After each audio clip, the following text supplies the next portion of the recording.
Terima kasih, selamat malam. Pada kesempatan ini saya akan kembali membahas dan akan diupdate pada channel YouTube Lazarus Ahmad sebagai bentuk kuliah daring. Tetapi sebelum itu juga saya memperkenalkan nama saya Sefnat Topo, mahasiswa program studi sosiologi Fakultas Ilmu Sosial dan Ilmu Politik Universitas Nusa Kupang. Pada video kali ini saya akan membahas politik informasi pembebasan eksploitasi di masyarakat digital. Jadi pada buku ini sebetulnya membahas bagaimana dinamika masyarakat yang kemudian menjadi di masyarakat kekinian atau kontemporer ini yang menjadi konsekuensi eksploitasi. Jadi ada satu topik menarik atau satu jurnal yang ditulis oleh Ekawan Swiranta. Dia menyatakan bahwa digitalisasi masyarakat memiliki kekuatan dan kelemahan, dinamika era informasi digital dan masyarakat informasi. Jadi kata kunci daripada keyword ini adalah bagaimana digital informasi masyarakat itu menjadi industri dan politik perspektif di transformasi masyarakat. Jadi kata kuncinya seperti itu, tetapi yang lebih menarik atau yang menjadi substansial pada persoalan ini adalah keberadaan digital menjadi peluang untuk terjadi di situ ada kapitalisasi dan ada determinasi atau eksploitasi antara informasi pembebasan itu. Jadi di era digital ini juga sesungguhnya menjadi ruang terbuka sih sebenarnya untuk bagaimana komunikasi itu menjadi ruang terbuka agar tidak terjadi pembebasan atau tidak terjadi eksploitasi. Pada para pakar komunikasi juga memulai sepakat bahwa era modern ditandai dengan era informasi. Jadi artinya dari para pakar juga menyatakan bahwa di era modern ini identik dengan berbagai macam informasi. Jadi harus sifatnya transparansi informasi. Tetapi yang menjadi kegelisahan, kegalauan dari masyarakat umum adalah bagaimana kemudian wadah transformasi informasi itu kemudian dijadikan sebagai ruang kapitalisasi, ruang komersialisasi, dan ini tidak lain tidak bukan. Hal ini biasa ditunggangi oleh kaum-kaum oligarkis atau kepentingan primordial dari kelompok-kelompok konglomerat antara politisi, pengusaha, dan lain sebagainya. Nah, kita tahu bahwa antara politisi dan pengusaha itu punya kepentingan yang sama, sehingga sulit untuk kita bisa bedakan. Jadi ada kalanya elit-elit politik juga memiliki perusahaan informasi, contoh ke media. Kita tahu bahwa di dalam pers itu sudah mengatur dalam Undang-Undang Nomor 40 Tahun 1999 tentang tatip pers, tetapi ada kalanya dalam aplikasinya bertentangan dengan undang-undang itu. Salah satu juga, misalkan salah satu rahasia terbuka pertumbuhan industri digital meski banyak diulang, memang posisi Google sebagai salah satu yang terbesar produsen komputer di dunia. Jadi kita berbicara mengenai Google, itu kantor pusatnya ada di Amtiran Mountain, California, Amerika Serikat. Pendirinya adalah Larry Page dan Sergey Brin pada tahun 1998 tanggal 4 bulan 9. Jadi dari upaya dari beliau memang punya tujuan besar agar tidak terjadi lagi atau tidak terjadi tumpang tindih atau kontradiktif antara kaum penguasa. Contoh tentang dunia kerja, tidak terjadi lagi upaya yang sesuka hati para kapitalis atau para penguasa menentukan UMP atau UMR, tetapi itu harus diatur dalam aturan atau regulasi yang berlaku.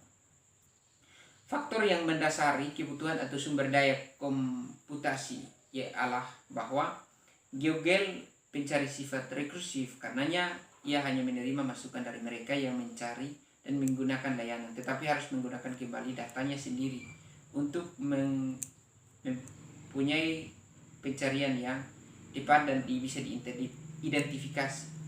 Google mengklaim hanya 15% dari pencarian Google adalah baru yang belum pernah dilihatnya. Jadi Artinya bahwa geobil itu berupaya untuk transformasi informasi yang bersifat positif, tetapi ada kalanya digunakan oleh elit-elit tadi. Di dalam jurnal tadi yang disampaikan oleh Eka Wirianto juga seperti pendapat dari Don Taspon pada tahun 19 seorang pemerhati tentang industri masyarakat informasi telah sedang menjadi kenyataan umum yang tidak mau diakui di Amerika Serikat, dan bukunya yang berjudul The Digital Economy. Jadi ini kita terjemahkan secara lurus. Digital economy artinya bagaimana ruang digital itu kemudian dikapitalisasikan. Jadi memang seperti tujuan buku ini bahwa politik informasi pembebasan eksploitasi. Artinya bahwa buku ini bertujuan agar kehadiran atau di masa digital ini tidak ada lagi eksploitasi dalam bentuk apapun, dalam konteks kehidupan apapun. Tetapi di lain sisi juga seperti Don Parton itu dia menyatakan bahwa digital ekonomi, dan kalau kita berbicara mengenai digital ekonomi ya tentu itu terjadi sifatnya komersialisasi di sana dan menjadi privatisasi dari kalangan-kalangan tertentu, sehingga antara jurnal ini dengan buku ini menjadi kontradiktif, dan kita kembali membetulkan dalam realitas kehidupan kita sebagai warga negara Indonesia yang baik. Selama ini kita mengikuti berbagai macam media-media besar di Indonesia yang di belakangnya adalah elit-elit politik yang memiliki kemampuan elektoral atau kelebihan secara elektoral di kalangan politik, tetapi di belakangnya itu dia memiliki media. Jadi kadang istilahnya orang bilang membakar massa. Apabila terjadi kontradiktif antara lawan politik, di situ media yang terpublikasi adalah melihat sisi negatifnya lawan politik. Nah, kadang bisa saja kita sebagai masyarakat ilmiah bisa menjustifikasi itu bahwa itu karena ditunggangi oleh kepentingan primordial, dan informasi itu kita jangan cepat mengambil kesimpulan akhir bahwa itu adalah suatu kebenaran yang mutlak. Itu bisa jadi adalah suatu informasi yang bersifat hoax. Jelas bahwa penyediaan informasi suatu yang dipegang oleh pengguna diambil secara mulus oleh institusi seperti Facebook dan Google kembali tadi. Ini merupakan suatu sistem yang punya kepentingan besar untuk distribusinya ke dunia. Jadi bersamaan dengan digital masyarakat, perkembangan di masa kontemporer ini, tetapi yang menjadi kegelisahan tentang bagaimana kemudian aplikasi itu kemudian didistribusikan dan sesuai dengan harapan agar dalam penggunaannya tidak terjadi kontradiktif. Yang kedua, penaklukan teknologi secara informatif. Tidak ada keraguan bahwa pernyataan tentang teknologi informasi penting untuk politik informasi, tetapi pernyataan akan terjawab buruk jika teknologi semacam itu diasumsikan dalam beberapa hal terpisah. Contoh, faktor budaya, faktor sosial, dan mampu mempengaruhi faktor-faktor tersebut dari mereka sendiri. Ya, jadi kita jangan heran lagi kita berbicara mengenai faktor budaya dan faktor sosial masyarakat. Jadi informasi ya tentu ada punya pengaruhnya. Jadi contoh, informasi dari media yang terpublikasi atau informasi yang terupdate juga harus ada plus minus yang dipertimbangkan oleh pemilih atau orang yang menjalankan tupoksinya. Yang berikut, disorganisasi terlalu banyak informasi. Bukan hanya jumlah informasi yang menyebabkan masalah juga, tetapi bentuk organisasi yang menjadi persoalan. Jadi di abad ke-17 yang terjadi di Amerika Serikat bukan hanya soal informasi itu menyebabkan, tetapi juga reorganisasi.